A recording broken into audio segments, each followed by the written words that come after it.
Welcome to one more edition of Politics and Run. I'm Egberto Willis. I'm here with the Managing Director of Abortion Access Front, Kat Green. Kat, how are you doing today? Good, thanks. How are you doing? Well, not very well. Actually, it's sort of a very sad day because we've lost our hero.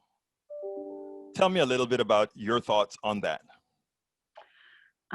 I think everybody that I know, everybody that I work with is stunned and scared.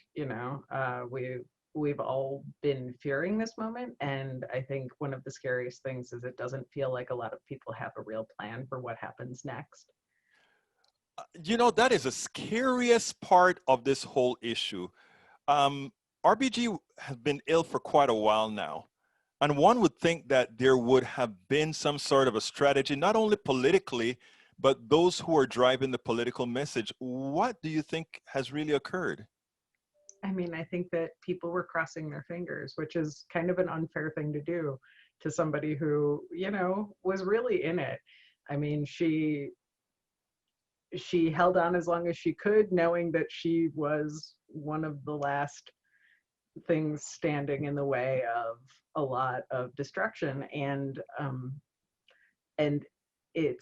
it's pretty short-sighted for our side to not really have a plan in place. And I'm sure that there are people out there that are thinking about like what happens next, and how do we keep Trump from appointing another justice. But really, I don't know what they are. I haven't heard this plan. And that's what scares me, is that a lot of the people who are out there doing the day-to-day work don't know what the next steps are. I'm sort of sorry to say that it's not about there not being a plan constitutionally. I don't really see what we can possibly do. And that's one of the reasons why my thing is, what kind of procedures all these different organizations, your organization inclusive, can actually put, whether it be pressure on certain particular Republican senators, etc. Does your group have a plan for that? Working with other groups, let's say Planned Parenthood or others, is there any kind of maybe your phone maybe ringing off the walls right now? I mean, I think everybody that works in repro right now is hearing from people who follow them, people who work with them, people who want to help. The biggest thing I think we need to do is put pressure on the Senate to keep another justice from being appointed until after the election. And after that, I'm not really sure what happens next. But in terms of getting active, we need to start planning for them overturning Roe v. Wade. It's a real possibility at this point. It's a likelihood at this point. It's right now we're grasping at straws to identify how to keep the court from being completely out of whack. And so how do we plan for what seems like an eventuality if that happens? And so we need to start planning for a post-Roe world. Yeah, well, currently Murkowski is on board with holding on to whoever wins the next election. And it seems like they have quotes from other senators. But again, that is only as good until Trump threatens somebody or with some sort of an action. So we don't know what happens there. But Kat, it's even deeper than that, right? Abortion is a very important issue that you are working with, but there are so many other socioeconomic issues that also affect some of your own constituencies. And that goes from, a while back, I wrote a paper called How Republicans are Setting Up for Minority Rule. And that is whatever the Congress passes, the Supreme Court just finds somebody, or you find somebody to sue new programs and then have the Supreme Court overturn it.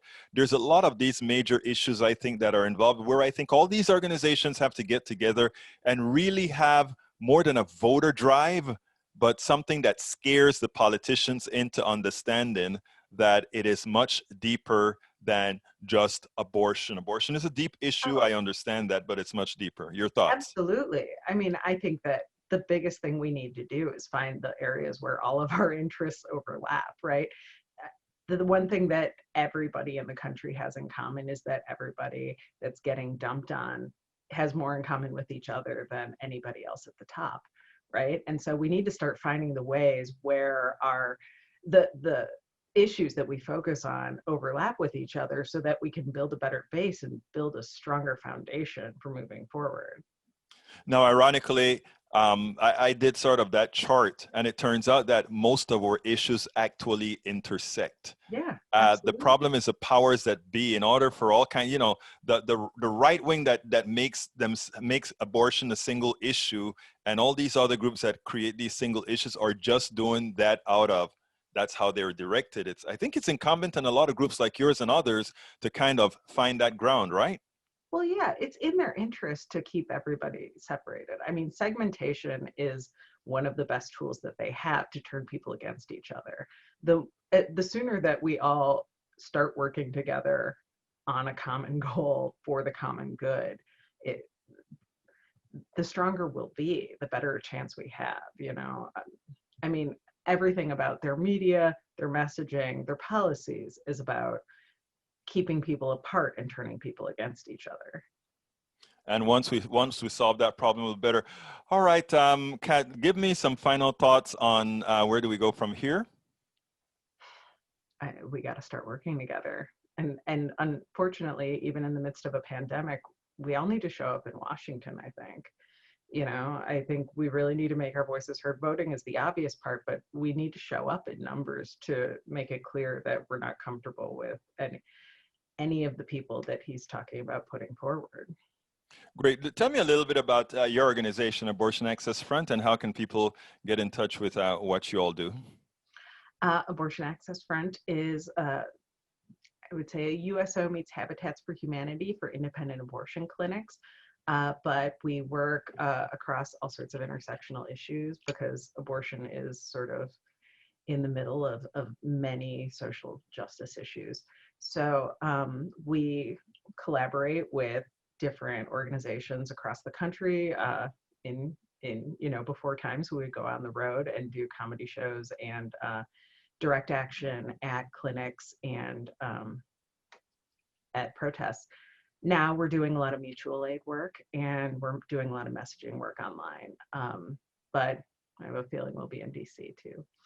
You can reach out to us at aafront.org. Kat Green, Managing Director of Abortion Access Front, thank you so kindly for taking us up on this last minute interview. You have a wonderful rest of your day for whatever it is worth. I know. I hope you can enjoy the rest of your weekend. Thank you. Thank you very much. I'm Egberto Willies, host of Politics Done Right, an independent news program. I post several news videos of interest every day. I ask you so kindly to subscribe to my channel and please leave me some comments. Thank you very much.